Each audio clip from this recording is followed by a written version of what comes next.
Hi there, I'm nicodehaan, and welcome to Living a Primal Lifestyle, where we explore a return to a more balanced, natural, wild world. To recover our natural health and regain our rights and freedoms, I'm Ellen. It's a beautiful day in downtown Durango, Colorado, and up here in the mountains too. 70 degrees, high of 78, low of 58, and cloudy, and it's really been beautiful these last week, I would say.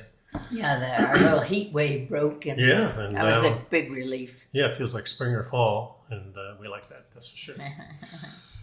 Please subscribe to our YouTube channel, Living a Primal Lifestyle. Hit the notification bell, the like button to help our channel grow. We also post the show on Facebook and LinkedIn for your convenience. We look at news stories about natural health and freedom from the mainstream news and do our own analysis. All the topics for today's show are in the show notes listed below in the description, so you can follow along and do your own research.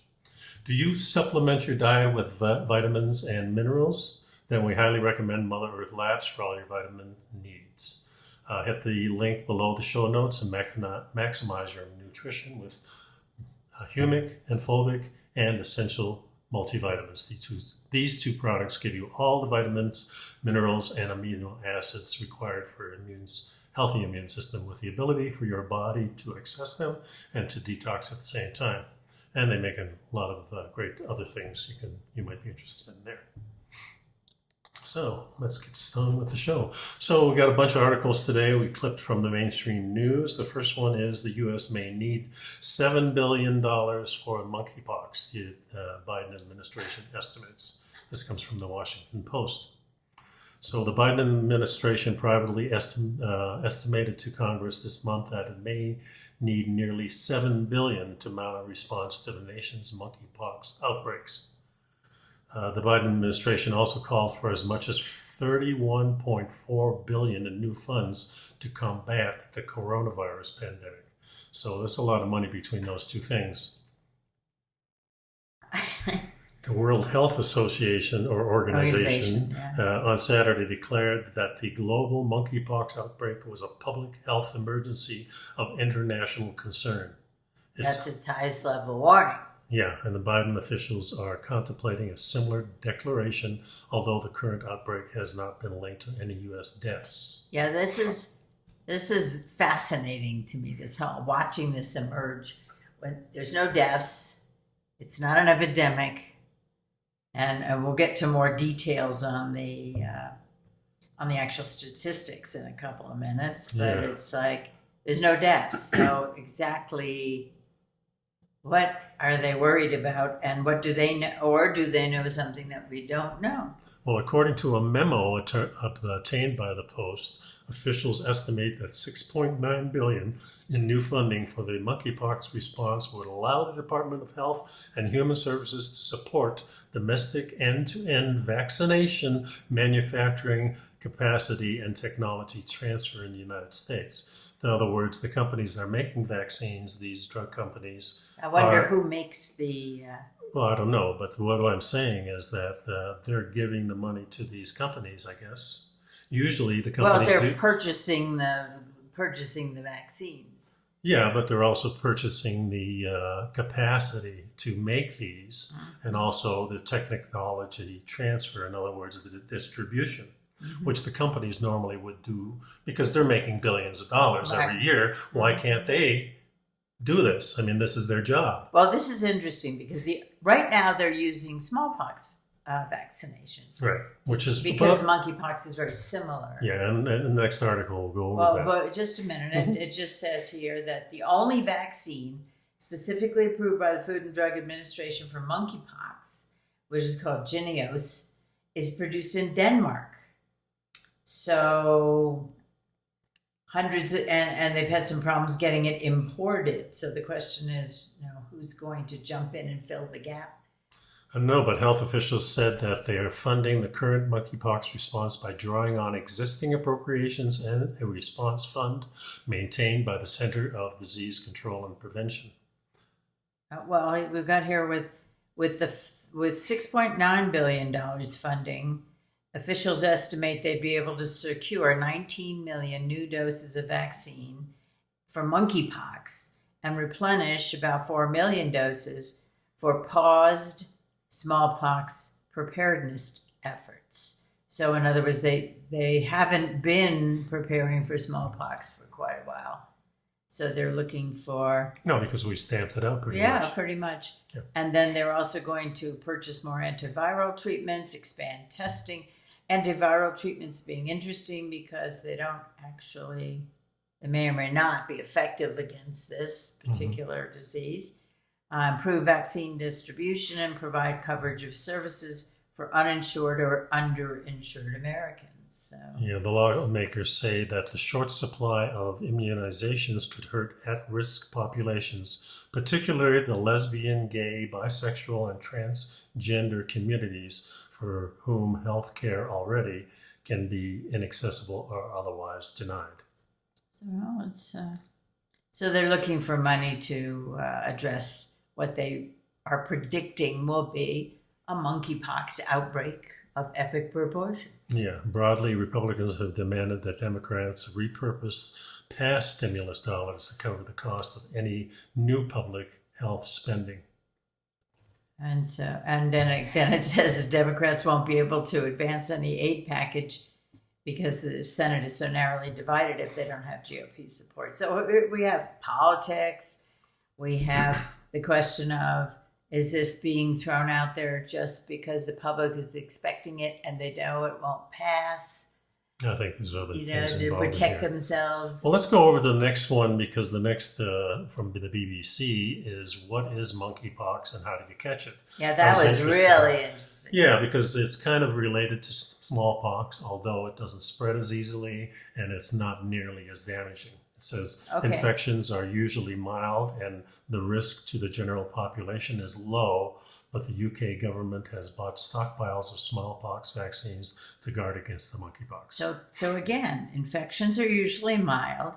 Risk to the general population is low.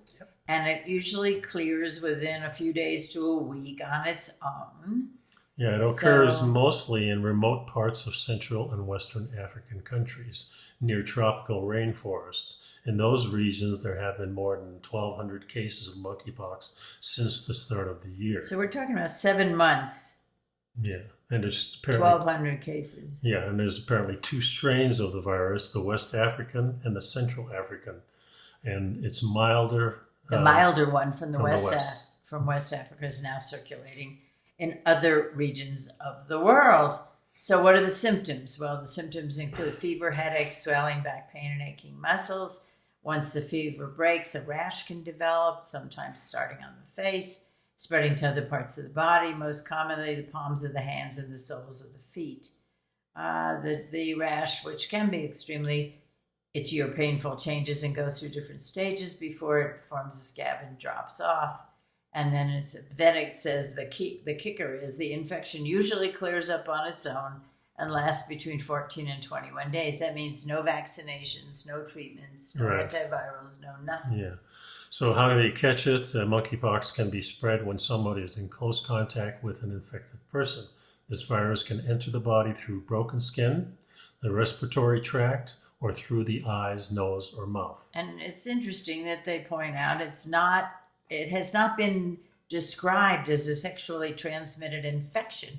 But it can, of course, since it can be passed on by close contact, having sex may be a way of getting it, but not because you're having sex. It's because you're in close contact. Yeah, in other words, the fluids that you're transferring back and forth may not have the virus in it. Well, because there's no available evidence that monkeypox can be spread in sexual fluids. Right. But, of course, like you said, kissing and being very close contact, rubbing each other, sweating, whatever. So how dangerous is it? Most cases of the virus are mild, sometimes resembling chickenpox, and they clear up on their own within a few weeks. And sometimes it can be more severe, and there have been reported deaths in West Africa. Yeah, and then all of a sudden... Yeah, the question is, are gay men at greater risks? And we've heard that in the mainstream news, that the gay men are the ones responsible. They're being targeted. I was listening to a news broadcast from West Africa, and the president there was saying that it's mostly transmitted by gay men who have several And bisexual. bisexual, and ones who have multiple partners. Again, I think these are close contact physically. Yeah, so when you've contracted the disease. Right. Yeah. And how common are the outbreaks? Well, first the virus was identified in a captive monkey. Since 1970, there have been sporadic outbreaks across 10 African countries. And in 2003, it was the first time that the monkeypox was seen in the United States. 2003. This is 2022. All of a sudden, they're talking about monkeypox. Yeah, there was in Nigeria in 2017, there was the largest known outbreak. There were 172 suspected cases, and 75% of the victims were men between 21 and 40 years old. Well, here it says that in the United States in 2003, patients caught the disease from close contact with prairie dogs that had been infected by small mammals that were imported into the country. And even then, we had a total of 81 cases and no deaths. Yeah. So what is the treatment? And outbreaks can be controlled by infection prevention. Vaccines against smallpox have been proven to be 85% effective in preventing monkeypox. 85% is very high. Well, it's high compared to, if you're talking about the smallpox vaccine, that was over 95% effective. So this is a little different disease, so it's Right. only 85. But if you look at That's- the coronavirus vaccines, they were only 63% Right. effective, Right. which we consider is not that great, and it doesn't prevent the spread. And it And you can- it doesn't prevent you from catching the disease, which was the key. And multiple times. But the smallpox vaccine does prevent you. Yeah, from it's getting the always those disease. vaccines and Yeah. measles vaccines and chickenpox let's vaccines have always keep been it simple. pretty reliable Yeah. and highly effective. effective. Mhm. Should the public be concerned? Health protection teams are contacting people who have come into close contact with confirmed cases and are at high risk. So they're offering advice and monitoring them. And they're saying anyone who's been in close contact with someone infected by monkeypox, isolate at home for up to 21 days. They're not even talking about any treatment.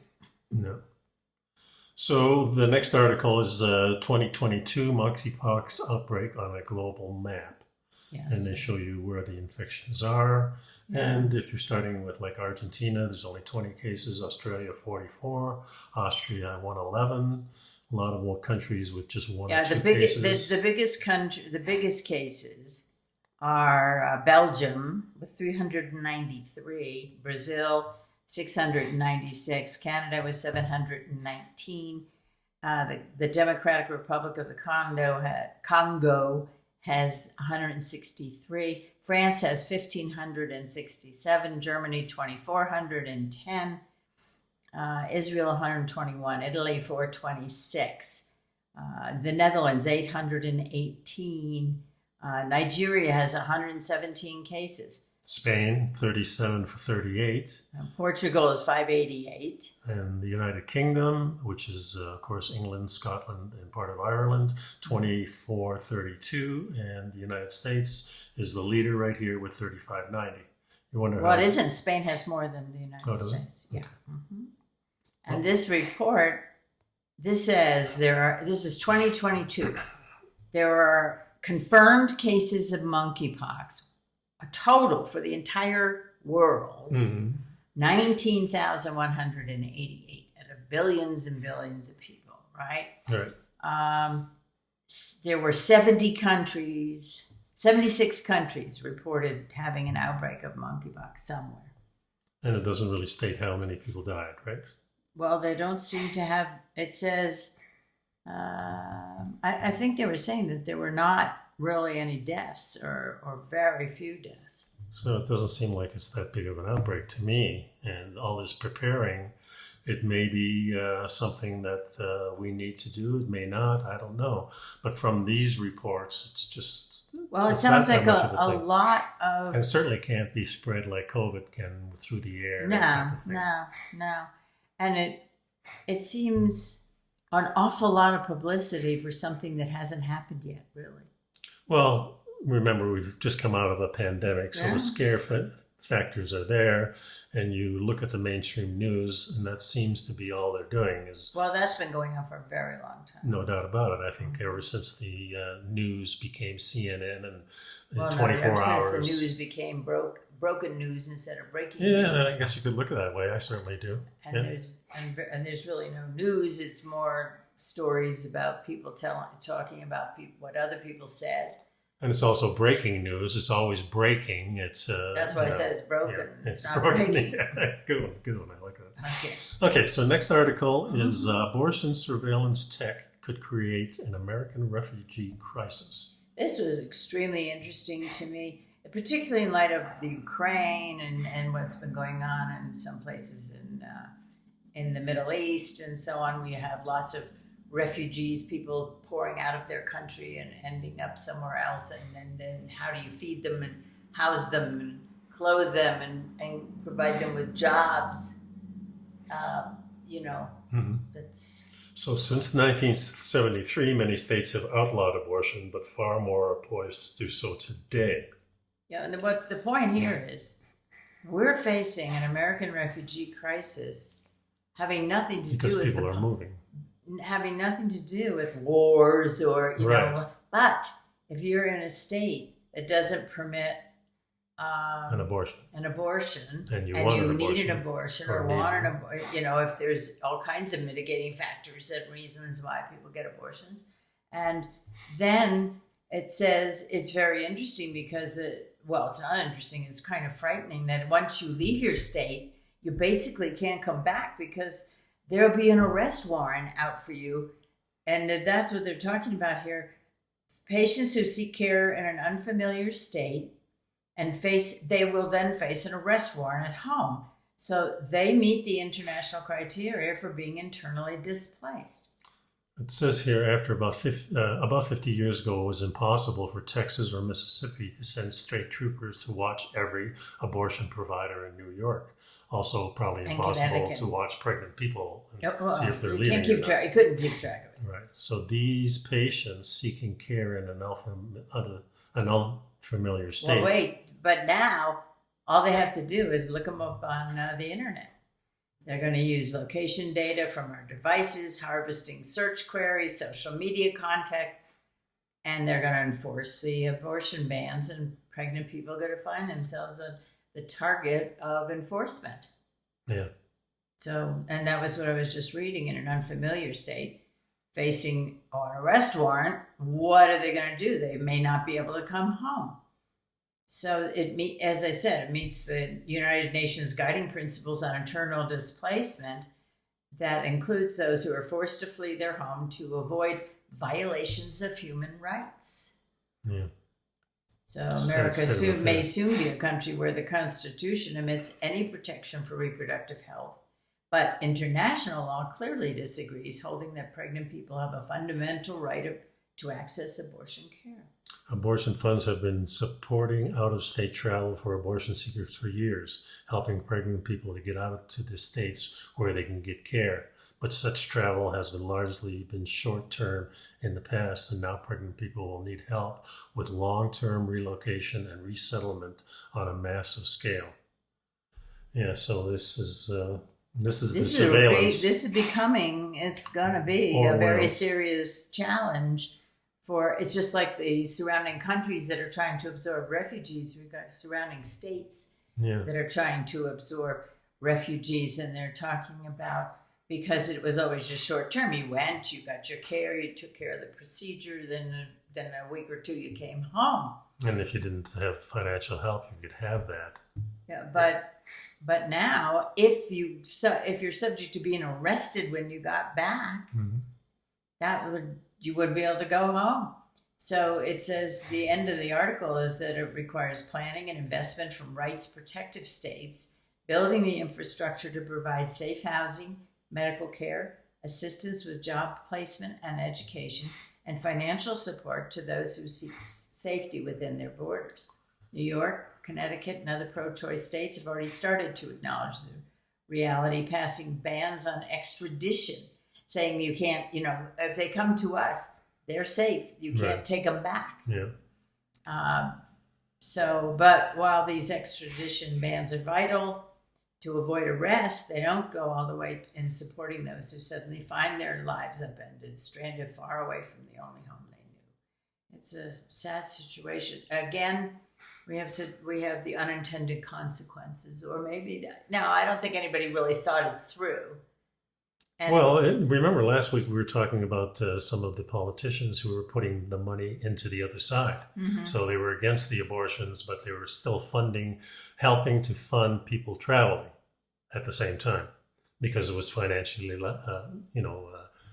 was financially good for them. Advantageous. Advantageous. That's the That's word the I was word. looking for. Yeah. Yeah, I mean, it's sort of like the lawmaker who voted in Congress to ban same-sex marriage, and a week later he attended his son's gay wedding. Mm-hmm. Did you see that? No, I didn't see that Yeah, one. that But was- these are similar things. It's the Voted same- with the party line, but Yeah. and not with what he knows is right. Yeah, or and if what- you're rich and you're in a county or state that doesn't allow abortions, you're much more free to travel. You go on vacation for a couple of months and you come back. That's the way it was in the old days Right. when we were growing up, Yeah, when yeah, abortion yeah. was really illegal everywhere. right, and, The rich yeah. people still were able to get it, and they were more likely to get it. So it's a strange little world. And what if you leave? What if you leave your state, go full-term pregnancy, and give your baby up for adoption? That's legal. It's legal, Mhm. but you're still away from your job, your state, your family, whatever. Well, maybe the whole family goes on vacation for Yeah, a I year. don't Who know. knows? Let's go to the next article. Should we punish physicians who spread COVID-19 misinformation? And I don't think this is just about COVID-19. It's just about opinions that people have. Certainly, Well, you know what it's about? Could I interrupt you? you did. Is it okay? Well, go ahead. All right. I'll try What really is going on here is an attack on the ability of medical care professionals to exercise their judgment and give the best care they can think of for their patients. Well, what I was going to say was that usually you discuss things about health or conditions with your doctor. Privately. And it's a private thing, and you make a decision. And if the decision is great. If it's not, then maybe you learn from it and you go on to the next time when you need advice. Maybe you won't go to the same guy if it didn't turn out right. Or maybe it was just bad luck. Who knows? But isn't it still our decision to do that? Does the state have the ultimate say in our health and what we take into our bodies and what we do with our bodies, especially behind closed doors? Who decides what's misinformation? That's really always been the question. Well, Whose standards are being right applied now, here? it seems like the corporations that are involved in the health of our country by the way of drugs and vaccinations are in collusion with the lawmakers. So kind of like a fascist state. This is what the definition of fascism is: the government and corporations in cahoots with each other to benefit them, not us. So this is kind of leading towards that. And Well, they're asking for the regulation boards to revoke certifications of physicians if they don't provide the information that these people like, basically. Well, there's a Stanford law professor, Michelle Mello, asked if officials may ban false advertising to prevent people from ingesting unsafe, unproven treatments. Why can they not also ban false statements to prevent people from foregoing safe and proven vaccines? She claims, first of all, that we do have somebody looking at these advertising, and if it's false, it's taken down. And a lot of advertising is false. It's hyped up. Yeah. It may not directly say something, but it indicates you need to follow the crowd, and here's the new stuff. Well, Whether it's sales, shoes or medicine. It's sales, yeah. And sales So- may not be completely false, right. but it's generally hyped up, right? Yeah. It's for you to make a decision that they trying to want you to persuade make. you. Yeah, right. exactly. Well, she says that an estimated 1,200 excess hospitalizations and 300 deaths a day are a result of misinformation.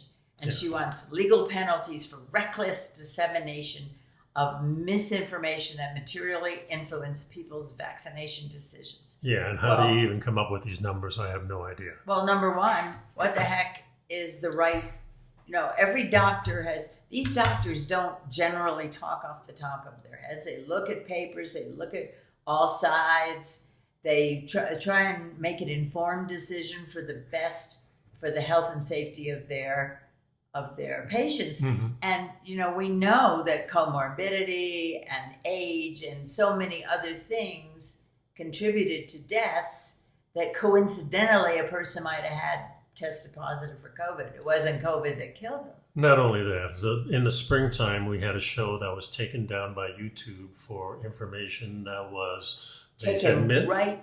Yeah, we were actually reading the documents from Pfizer in this particular thing. And Pfizer was the ones who released this information, and we're just reading that. And that information was classified as misinformation, but it was directly from Pfizer. Mm-hmm. So we were just repeating it. So there's a lot of things that go into this, and this is really a stab at our freedom of choice. And at the professionalism of doctors and health caregivers, and once again, it's a further erosion of our rights. Yeah. It troubles me a great deal that this is even out there. Yeah. I don't know that it will ever happen.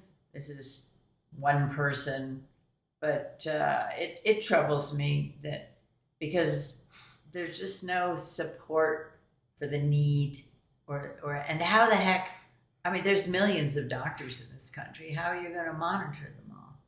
And how are you going to know what they said? Well, the ones that make the most noise, I think, are the ones that you go after. Going to target. Sure, you always do. Okay. First, you go to YouTube, right? Yeah. Yeah, exactly. Okay. So the American Medical Association recently passed a resolution urging state medical licensing boards to take disciplinary action against health professionals for spreading health-related disinformation.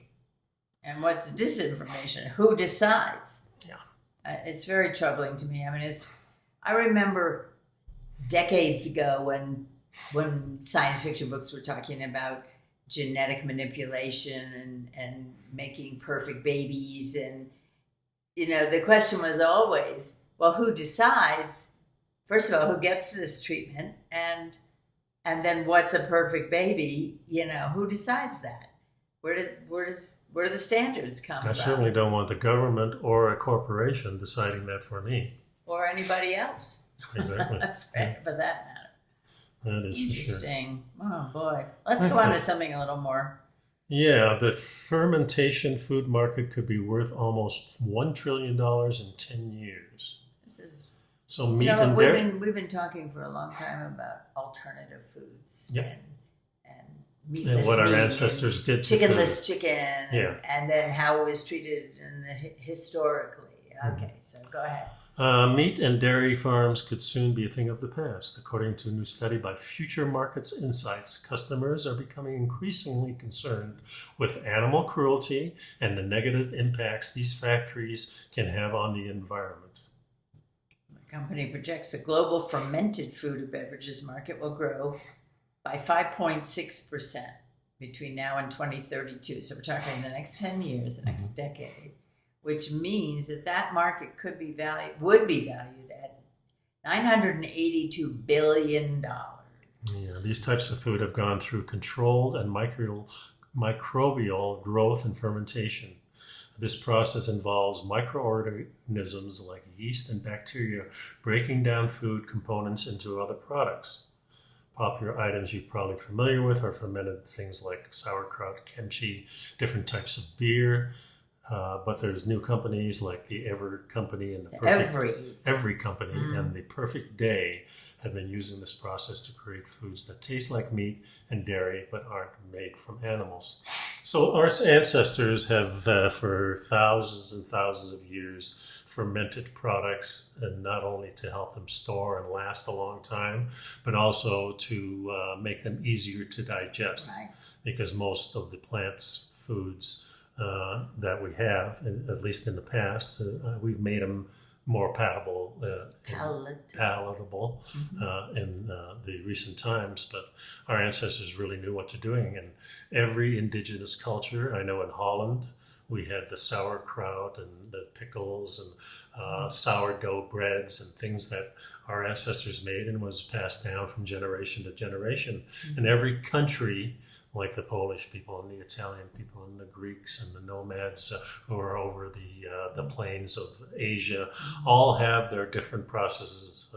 I know some of the ones on the steppes have 50 different types of cheeses, whether they're dried and fermented or soured. And these are traditional foods that have kept people healthy for thousands and thousands of years. And of course, they're, our modern companies love to do this, but we found that a lot of these companies take shortcuts, especially when you're talking the processed food, the fast food industry. But there have been a lot of small companies in since the 60s, producing these real good kimchi and, of course, pickles and things in brine. Right. And these all help to make us healthy. So now these companies, these new companies that want to create the chicken that's not chicken and the beef that's not beef, the pork that's not pork made out of plants, are finally kind of getting the message that they need to use these processes. So this is a good sign, at least that they're working on processes that our bodies are used to. We've used them in the past, so they may be getting better. Will I use them as a staple? See, our ancestors used these foods when the other stuff ran out. Starvation foods. Yeah, starvation foods, things that get you through the winter. And slowly but surely, we bring them into the fold where we use them on a regular basis because we get to like them. We like that sour taste and the briny taste. And our palates kind of change, so we use these. And I think this is a good sign. Would I go for the fake meat? No, I think still the best thing for us is the animal foods if they're not made in these big factories, if they're used by the farmers like they do here in Colorado. And the rotations, And the grass-fed, the free range, so on. It brings to mind for me, what happens if the climate changes such that plants don't grow or don't grow the same way? Yeah. What's going to happen to... Well, what's happened in the past is when the catastrophe strikes, a lot of people die, and the ones that survive find ways of getting food and storing food, and whether we go into caves or whatever. But the reason I like this article is because at the end of the article, it says here, even chefs that have almost exclusively cooked with meat and taken notice of the new trends, they have been going towards this. And one of the creating plant-based recipes. Yeah. Over the last 8 years, this one guy says, I've been getting messages, very elegant, polite, and well-mannered messages on Instagram from young people saying to me, "Oh, chef, I love your work, but we don't eat meat or fish anymore." After years of seeing this, this is really propaganda, Yeah, sure. These are nice, elegant, very polite young people. Right. 16 to 20. Yeah. And so I'm going to create some food for them. Yes. So he said, I've been inspired to create a vegetarian cookbook. Also decided to partner with Good Meat, which of course is one of the companies. Yeah. And the company uses cutting edge technology to make meat that is created through animal cells and not through active livestock. So this is going towards the Star Trek type of thing where you can just beam it in. Right. Tea, Earl Grey, hot. Right? Yes, exactly. Right. You have to wonder when he says he's writing a cookbook, whether this chef isn't maybe getting some free advertising for his Well, this cookbook. is about the money again. We've got a market now, and all these wonderful children who are so polite. There's no rude children in his life. rude children, right? So he's been inspired. So, but I do think a lot of these foods, if they're made traditionally, like our ancestors did, they could be good for us. So who knows, folks? Yeah, it's certainly sauerkraut. We talked about sauerkraut in the last show or show before that, whatever. Yep. And it really helps with digestion. So it's great to take with your meat. Yeah, and the traditional meal that I remember in Holland that we had was always paired with some really good sausages from Germany, or like bratwurst and things like that, or Polish sausage, or some good Italian sausages that were usually made at the butcher shop. Yeah. Not in these large companies, Bought locally in the yeah, so neighborhood. there's a big difference between the sausages that you get from the mainstream. But if you go to a local butcher that does it himself, you have the nice fat content in there, and you have a product that's probably really good from sustained animals. Yeah, fresh. Yeah, So- well, and I use sauerkraut a lot when I do make a sausage dish. I like to put the sauerkraut Well, it's a in. good pairing because the digestion is really helped along because these meats are usually cured for a longer time, a little harder to digest perhaps, and so the sauerkraut helps you along in that. So here's a related kind of thing, and it says in the title here that kelp is on its way, but the article itself is called "The Newest Superfood is Good for Humans and the Planet." So it's a double whammy here. This is really good. So most of us read the words plant-based diet. We tend to think of foods such as kale, salads, grain bowls, or trendy meat replacements. But now one non-meat option that's gaining traction as the newest superfood is seaweed. Yeah, and there's all different kinds of seaweeds. And one of the kind that we're most familiar with is the nori, because it comes in the pressed sheets. It's wrapped around sushi, and we've been eating nori for many years. That we're familiar with it. They're also taking those brownish green ribbons and bundles of oceanic plant-like matter that wash up on the beaches, and that you can find in the shallower ocean water and so on. And in fact, when we were watching Nicole and Jake and Nicole off the grid, they routinely use it not only for eating but also for mulching and composting and many uses. And of course, we had some warnings last few weeks. We've been talking about the microplastics that are everywhere, in the and they're oysters. probably attached to these things too.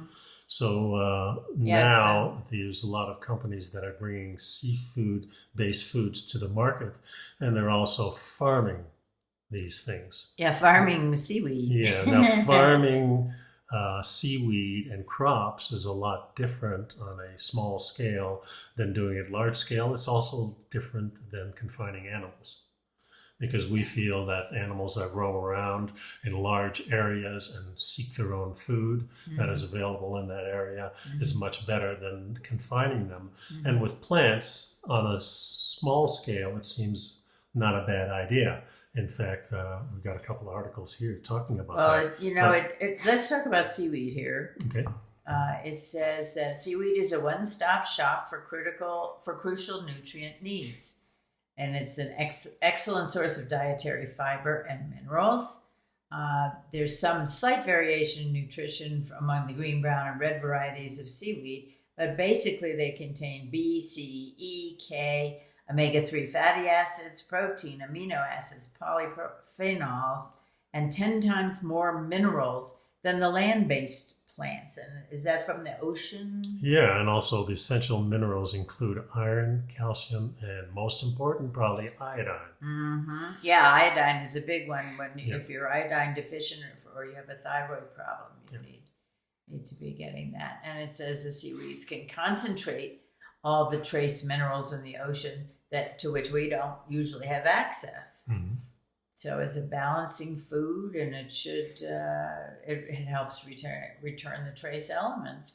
Yeah, and the seaweed is just as beneficial to water systems as it is to our personal health. Carbon capture might be the buzzword of the moment in the fight to mitigate our climate crisis, but seaweed has been doing it naturally all the time.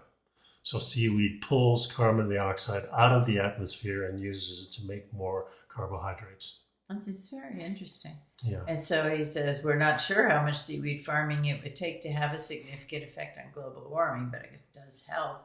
I think everything helps.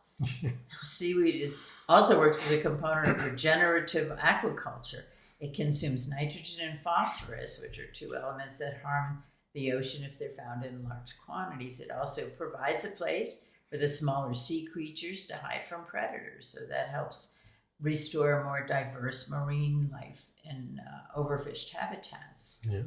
Doesn't require any fertilizer or pesticides. Whether it's farmed here or in the wild. So a big difference. Make sure the seaweed products you're getting are certified organic or tested for heavy metal content.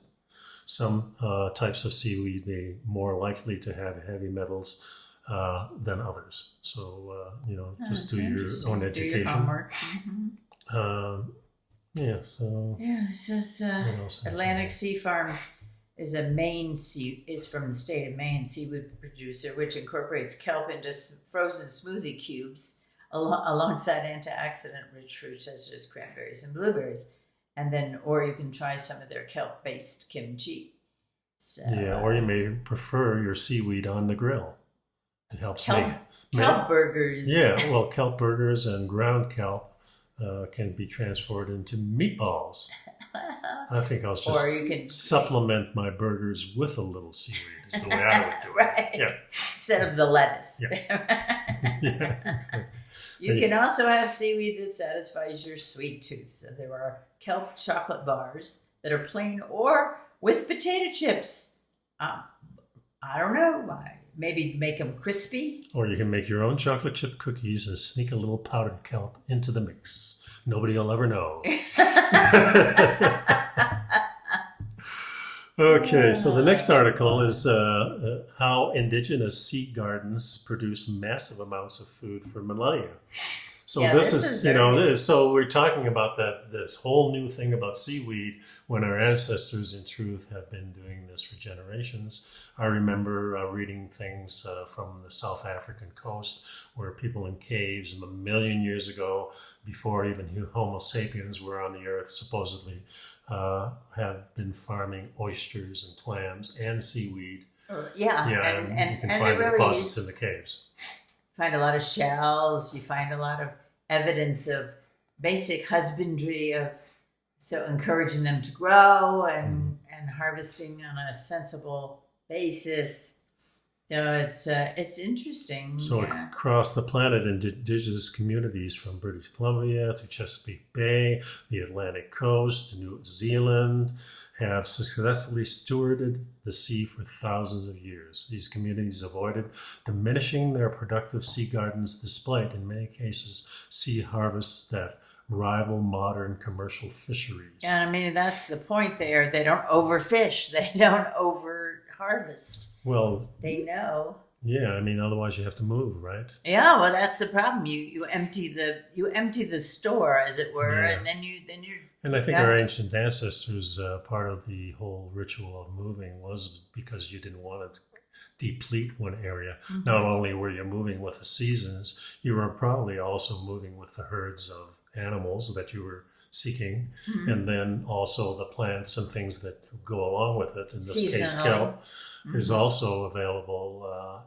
in different areas. So you're finding these areas, and you've been here for a while. And maybe the scenery is great, but the kelp beds are down. So you move up shore or down shore or wherever, and you find a new place for the next 10 years or whatever.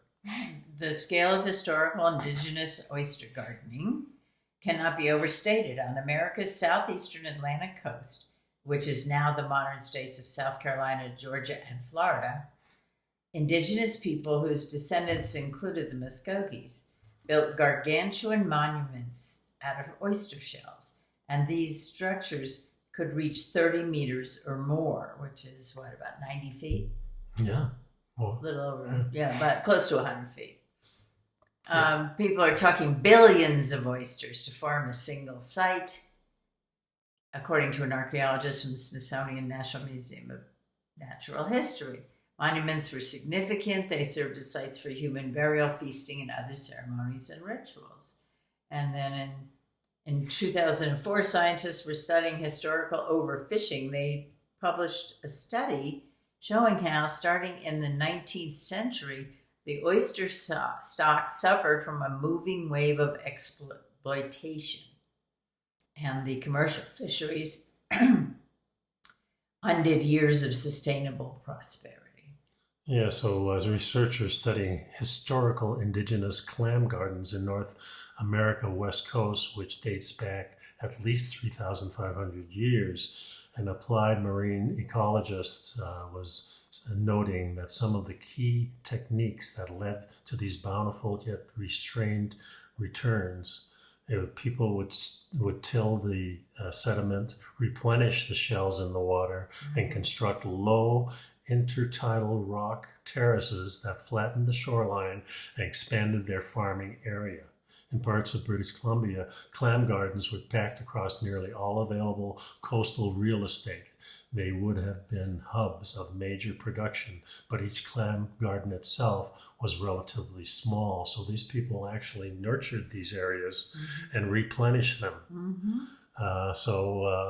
We've known for centuries how to do this stuff.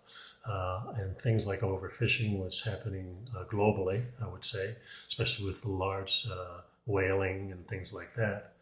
Our ancestors didn't impact those things too much because I don't think they had the technology to do that to the sea. Well, they didn't have but they certainly the huge were machines really that aware. can harvest things. Yeah, but really they were aware of that they could damage the stock. So they moved and they had these smaller gardens which they nurtured and terraced, much like land terraces, but they were on the shoreline. It's very interesting. And by the water, in the shallow water. Yeah, it says here too, the intensive nature of some indigenous sea gardens is fundamentally different from the maximized sustainable yield mindset of today's capitalistic commercial fisheries.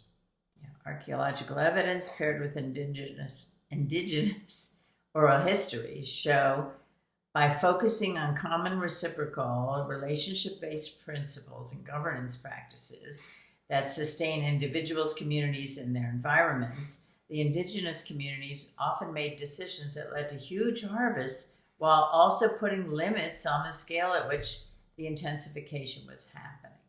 Yeah. So now there's it says here, inspired by sea garden restorations led by indigenous communities of British Columbia, the Swinomish Indian tribe community has just received permits to start raking sediment and rolling rock at a site on its traditional tidelands, roughly 125 kilometers north of Seattle, Washington.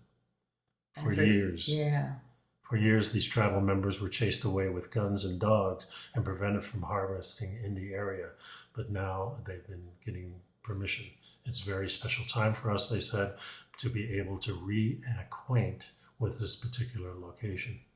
And the sea garden will help address recent declines of particular types of oysters and clams, butter clams, little neck clams, and Olympia oysters, and they're also helping the populations of clams and oysters to adapt to climate change. Yeah, historically, indigenous people would shift the locations of clam rock garden walls as sea levels changed. Gardens also protect clams against ocean acidification and potentially against extreme temperatures. Very interesting. And yeah, it's like a playbook for us. This is our ancestors left us through to get through climate change as sea levels rise. So even our ancestors knew that the climate change, it's not this woo-hoo scary thing. There's not the chief that would come in and say, oh my God, it's climate change. It's getting so hot. We better do something about it. No, they just changed because this is the normal thing that Earth does. It gets warmer. I was reading an article the other day that in 1911 was some of the hottest temperatures around the world, and that in New Jersey it reached a temperature of 140 on a few days in the summertime. And so they didn't have air conditioning. No, they didn't have air conditioning. 1911, whatever it was. Yeah, and so people must have died. I'm sure they did. Especially if you're inside a building of some kind. So, yeah. Well, they did have windows in their buildings in those days. I hope so. Yeah, otherwise, it's called a jail. No. I'm saying they didn't have the huge high-rise buildings, and then a building of a couple of stories. Every room had a window that you could open. Yeah. That makes sense. Yeah, it's a. Today, you go into a high-rise, the windows don't open. you're on an upper floor. What's for your safety so you don't jump out? Yeah, except for the part where when the building's on fire Yeah. or there's an earthquake or something happens, you can't get out. Yeah. You know. So it concludes here, while such efforts will take time to bear fruit, the resilience and impressive productivity of past indigenous oyster fisheries gave hope for improving future conservation and management. And that they do say that reconnecting disenfranchised indigenous peoples with their traditional lands and bringing them back into decision making is going to be essential to restoring the oyster populations. Building a sea garden without the descendants of the people that initially built it is missing the point. Yeah, I think that's a good statement, because I think maybe we should bring the Iroquois Indians back into Congress and ask them, please, how did we do this in the past? Could you please fix our democratic process that you created long before the United States? That's right. We'll take a clue from them. And I don't think they have these large corporations making the decisions for the politicians and giving them money and say this. Yeah. Well, this last article on the list is my favorite one. A new apartment building in Amsterdam, which is my home country, of course, and new housing for wildlife, not just humans. Yeah, Amsterdam's in the midst of a housing shortage, and the new building will help because it's adding 82 apartments to the inventory. But it's also helping a non-human housing shortage. It's providing much-needed habitat for other species, from nests in the facade for birds and bats to landscaping that supports hedgehogs and fishes. And a lot of these animals have been disappearing from the city. Sparrows and bats, for example, some types of butterflies. And they've designed this building to have nooks and crannies. There's some cool pictures in here. Yeah, some very cool pictures in here to encourage nesting. And it says, the site is on an island in a river near the city center. It formerly housed a wastewater treatment plant, but it's being transformed into a sustainable car-free neighborhood. I like this idea. I could see this expanding even to, like in Africa, where the wild animals you have a corridor through your home or your apartment, and the wild animals could go through there. You don't have to go to the zoo anymore. You're not going on safari. You're on safari all the time. Right, yeah. I think it's great. But I think the key would be that you're not interrupting the traditional trails, the game trails and the migration trails. Yeah. And it's very interesting. It says the terrace design creates plant-filled microhabitats on the roof at different heights. The systems are incorporated to store rainwater, keep the plants irrigated. One section of roof that's closer to the ground will be wetter. Some of them have more sunlight, so they're drier. Some of them have grasses. Some have higher bushes, so the birds can hide. Some of them have plants that provide food for the birds or the other animals. And the highest rooftop will not be planted, but will have soil where the seeds can naturally germinate. Yeah, in the facade, nests and insect hotels are built into the walls. Spaces for sparrows include tiny holes and boxes. Homes for bats are longer and narrower. Each home faces in a particular direction based on the preference of the species. On the south wall, the habitats are integrated behind solar panels that generate power for the energy-neutral building. Yeah, on the ground where the land meets the river, a stone wall is designed with cracks to allow plants to grow and to give fish places to breed. On one side of the building, the wall is lower than usual, so ducks and the hedgehogs and other animals can climb out of the water and make homes in the bushes that are on the grounds. Yeah, so construction will begin in 2024 with the building scheduled for completion in 2026. Our author here thinks that the nature inclusive agriculture architecture. You read that. Okay. He thinks that nature inclusive architecture will become more common. I think it will be more and more completely normal to include both animals and plants in all the designs in the future. Our cities need this, and the world as a whole will benefit from it. I look at the pictures, it kind of reminds me of all those movies you see with an post-apocalyptic. Yeah, where the humans have been gone for thousands of years, and the plants animals are growing out of the trees. exactly. The animals are walking around. Well, it certainly looks nice. It's beautiful. Yeah, it's gorgeous. And I think this is a good wave of the future. Like I said, in Africa and in places where there's large animals and things like that, you could actually incorporate their runs and things like that into it. You couldn't go to charge the money to go see the animals walking through your building. Well, at least look at the education you can get from watching the animals. Yeah, of course. You don't have to go to school and look at a terrarium. Mm-hmm. You can have it right in your own home. Yeah, I think it's on your balcony or whatever. Yeah. It's very interesting, and it's built kind of in a modular fashion. So it'll be. I don't know what the actual design is. If they're planning to do it modular and load the modules on. Right. I don't know, but it's everybody has a balcony and there's lots of green and there's water. I mean, it's not for everybody, obviously, but it should be very interesting. Let's, in 2 years we need to follow up on this and see if it actually got built. And it's on my calendar. So I wanted to talk a little bit about our trip. We went up to see Marco Bell, Colorado Bigfoot, an eagle, and we saw some of your cousins and family. Yeah. It was a great trip. It's a long drive out there, 5.5, 6 hours. Yeah, it took us, well, 6 hours out because of the road construction, because we don't take the main roads. Yeah. The highways. We don't take the highways. Right. So this year was a lot different than years in the past. It didn't seem like there was much activity out there. We do have some videos. I'll post one in the show notes, the last link. The other thing that happened is we've got a couple of glimpses or pictures. We really didn't see them, but afterwards Mark was disseminating some of the videos and stuff like that and shot me a couple that had you could see the Bigfoot moving between the trees. But, it's so different this year because we didn't have any hoots and whistles. We didn't have any tree shakings or rocks being rolled near us. Knocking. At one point, I think Mark found the odor. That one smell. I think he was with you while I was wandering out. He said it smelled like something large had died. Yeah. But he couldn't. Yeah, he didn't go looking for it because he was looking for you. Yeah, that's right. I kind of wandered ahead of the crowd, and then I couldn't get back to exactly where you guys were, and so I just kind of doubled back and waited at the car until you guys emerged. It's very interesting. It's a few things that I learned.